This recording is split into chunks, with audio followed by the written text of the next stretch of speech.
நமஸ்காரம். Hello everyone. இன்னைக்கு நாங்கள் ரொம்ப ஒரு சென்சிட்டிவான டாப்பிக்கை பற்றி பேச போகிறோம். சனாதன தர்மம். என் கூட ஒரு இம்பார்ட்டன்ட் பர்சன் வந்திருக்காரு. நமஸ்காரம் சார். நமஸ்காரம். வணக்கம். சனாதன தர்மம்னா என்ன? அது மேல்போக்காக சொல்லாமல் கொஞ்சம் டீட்டெயில்டாக எல்லாருக்கும் புரிகிற மாதிரி, ஒரு லேமேன் கூட புரிகிற மாதிரி எக்ஸ்பிளைன் பண்ணுவோம் சார். கண்டிப்பாக. இப்போது சனாதன தர்மம் அப்படின்றதுல 2 சொற்கள் இருக்குது. சனாதனம், தர்மம் அப்படின்னு. சனாதனம் அப்படின்னா எல்லா காலத்துலையும் இருக்கக்கூடியது சனாதனம். தர்மம் அப்படின்னா ஒரு நல்ல பயனை பெற்றுக் கொடுக்கக்கூடிய ஒரு வழி, ஒரு மார்க்கம். ஆக ரெண்டுத்தையும் சேர்த்தோன்னா எல்லா காலத்தையும் இருக்கக்கூடியதாக ஒரு சிறந்த பயனை பெற்றுக் கொடுக்கக்கூடியதான ஒரு மார்க்கம், அதான் சனாதன தர்மம் அப்படின்னு. உண்மையாக சொல்லணும்னா இந்த டேர்ம் இருக்கு இல்லையா, சனாதன தர்மம் அப்படின்ற டேர்ம், இது அன்றைக்கு இருந்த நூல்களில் இந்த டேர்ம் ஆனது பரவலாக பயன்படுத்தாத ஒன்று தான். பரவலாக என்ன, பயன்படுத்தப்படாத ஒரு டேர்ம் தான் அது. ஏன்னா அந்த காலத்தில் இப்போ பேசிக்காக சனாதன தர்மம் அப்படின்னா இந்த காலத்தில் நம்ம என்ன புரிஞ்சுக்கிறோம், ஹிந்துவிசம் அப்படின்னு. சரி, இப்போ ஹிந்துனா என்ன, ஹிந்துவிசம்னா என்ன அப்படின்னா நம்ம சட்டுன்னு நம்ம மனசுக்கு வருது என்ன அப்படின்னா இந்த வேதம், இதிகாசம், புராணங்கள். ஸோ இதன் அடிப்படையில் என்ன ஒரு ஃபிலாசபி இருக்கோ அதுதான் ஹிந்து ஃபிலாசபி. அதில் பல கிளைகள் இருக்குது அந்த ஹிந்து ஃபிலாசபிக்குள்ளே. ஆக அந்த ஹிந்து அப்படின்னு நம்ம என்ன சொல்கிறோமோ, என்னுடைய கணிப்பில் அது என்னென்னா, அந்த ஹிந்துன்ற டேர்ம் ரொம்ப ஒரு வெளியிலேருந்து வந்த ஒரு டேர்மாக இருக்குது. அதை நம்ம பயன்படுத்தணுமா? இந்த நாட்டில் ஏற்பட்ட இதை ஒரு குறிப்பிட்டதுக்கு வெளியிலேருந்து வந்த ஒரு டேர்மை பயன்படுத்தணுமா? அது தேவையில்லையே அப்படின்னு இந்த ஹிந்து அப்படின்ற இந்த டேர்முக்கு பதிலாக சனாதன தர்மம் அப்படின்ற ஒரு ட்ரெண்டிங் டேர்ம் அப்படின்னு தான் தோன்றுறது. அதாவது நீங்கள் இப்போ ஹிந்துவிசம்க்கு ஆல்டர்னேட்டிவ் டேர்ம் தான் சனாதன தர்மம் சொல்கிறது. டேர்ம் அவ்வளவுதான். ஸோ ஹிந்துவிசம்னா நீங்கள் என்ன நினைக்கிறீங்க? ஹிந்துவிசம் நான் ஹிந்து ஒரு ஜியாகிராஃபிக்கல் இதுவாக பார்க்குறேன். அதாவது இண்டஸ் வேலி சிவிலைசேஷன், அதனால நம்ம இந்த பக்கம் இருந்ததுனால நம்மலாம் Hindus. So we came from that சிவிலைசேஷன்னால நம்ம வி பிகேம் ஹிந்துஸ்ன்னு நினச்சேன். அப்புறம் இன்னொன்று என்னென்னா, Hinduism it is not a religion but it's a feeling அப்படின்ற மாதிரிப்பா நான் அப்படி யோசித்தேன். ஏன்னா ஐ மே பி ராங், நான் அந்த ஆஸ்பெக்டில் சொல்ல, பட் இது ஒரு ஃபீலிங் தான். You are born in this geographical location, so you become Hindu அப்படின்ற மாதிரி நான் நினச்சேன். அப்போ அது ஃபீலிங்கே கிடையாது, ஜஸ்ட் பார்ன் தேர் அப்படின்னா அது ஃபீலிங்கே கிடையாது. நான் பார்ன் அங்கே பிறந்ததுனால தான் அந்த ஃபீலிங். நான் இப்போது someone is born somewhere other than Indiana அவங்க ஹிந்துவாக இருக்க முடியாது அப்படின்ற மாதிரி நான் ஒரு ஃபீல். நாட் கிருஷ்ணா, ஹரே கிருஷ்ணா இயக்கம் உலகம் பூரா பரவி இருக்கு, அவங்களாம் இந்து கிடையாது இருக்கிறதுனால இல்லை, பிறக்கிறதுனால அப்படின்னு நான் நினச்சேன். நான் அப்படி இல்லைன்னு தோன்றது.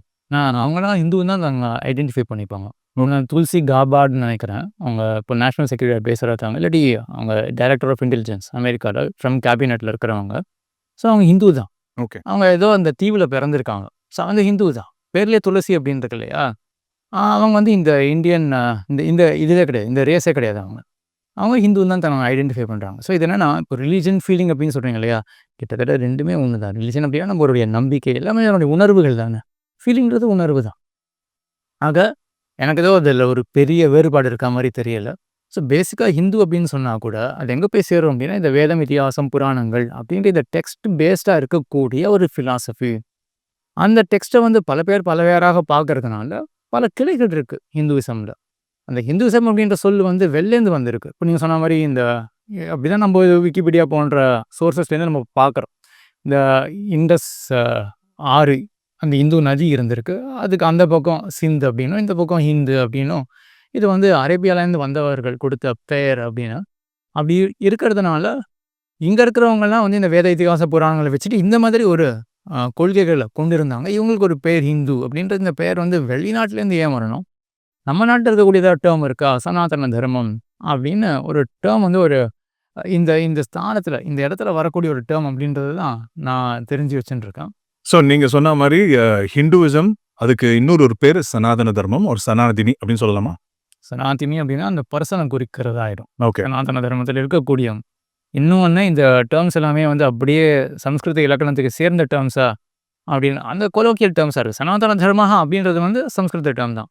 சனாதனி அப்படின்றதுலாம் சனாதன தர்மி அப்படின்னு தான் சொல்லிக்கலாமே ஒழிய சனாதனி அப்படின்றது அது நேர சம்ஸ்கிருத ஓகே சொல்லா இருக்காது. ஓகே, இப்போ ஜீசஸ், யெகோவா, மேரி இவங்கெல்லாம் வழிபடுறவா கிறிஸ்டியன்ஸ்ன்னு சொல்கிறோம்.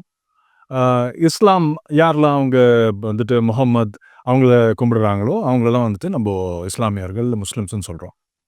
பிள்ளையாரோ இல்லை விஷ்ணுவோ சிவனோ இவங்களை கும்பிடுறதுனால நம்ம ஹிந்து ஆயிடுறோமா? அப்படிதான் இருக்கு இல்லையா? ம். ஹிந்துவை டிஃபைன் பண்ணணும் அப்படின்னா கடைசியில் இந்த தெய்வங்களை கும்பிடுறவர்கள் இவங்க தான் ஹிந்து அப்படின்னா கடைசியில் அதுவும் எங்கே போய் முடிகிறது அப்படின்னா இந்த தெய்வங்கள்லாம் எங்கே சொல்லப்பட்டிருக்கு? வேத இதிகாச புராணங்கள் இதில் சொல்லப்பட்ட தெய்வங்கள். இப்போ வேத இதிகாச புராணங்களில் சொல்லப்பட்ட தெய்வங்களை வணங்குறவர்கள் அப்படின்னா கடைசியில் ஹிந்து அப்படின்றது போய் முடியும். அதனால் எப்படி பார்த்தாலும் இந்த வேத இதிகாச புராணங்களை ஒரு பேசிஸாக வைத்து அதை டைரெக்டாக அது பேசிஸாக வைக்கிறார்களோ அதை அடிப்படையாக கொள்கிறார்களோ அப்படின்னா அந்த வேத இதிகாச புராணங்கள்லேருந்து சில சிந்தனைகள் வர அதுலேருந்து டிரைவன் ஐடியாஸ் அதை பேசிஸாக வைத்து யார் தங்களுடைய ஃபிலாசபி அமைக்கிறார்களோ அவர்களும் இந்த சனாதன தர்மத்துக்குள்ளே சேர்றது தான். அப்படி தான் இந்த உலகத்தை வந்து அவங்கள பற்றி சொல்லும்பொழுது அப்படி தான் தெரியுது. ஒரு உதாரணத்துக்கு கர்நாடகாவில் வந்து லிங்காயத்தர்கள் அப்படின்னு இருக்கார்கள் இல்லையா? அவர்கள் வந்து சிவனை வழிபடக்கூடியவர்கள். அவர்கள் சிவனை வணங்குறார்கள். ஆனால் நேர வேதத்தை அவர்கள் ஒப்புக்கொள்கிறாங்க அப்படின்றது எனக்கு தெரியாது. ஆனால் வேதத்தில் இருக்கக்கூடிய ஐடியாஸ்லேருந்து டிரைவ் ஆனது தானே சிவன் அப்படின்ற தெய்வம். அது வந்து இந்த வேத இதிகாச புராணங்களை சொல்லப்பட்டது. ஆகையினால அந்த தெய்வத்தை வணங்கக்கூடியவர்கள். ஸோ இதான் ப்ராடாக டெஃபினேஷன் வந்து எல்லாரையும் என்கம்பஸ் பண்ணி எல்லாருக்கும் பொருந்தக்கூடிய ஒரு டெஃபினேஷனாக இதுதான் தோன்றும்.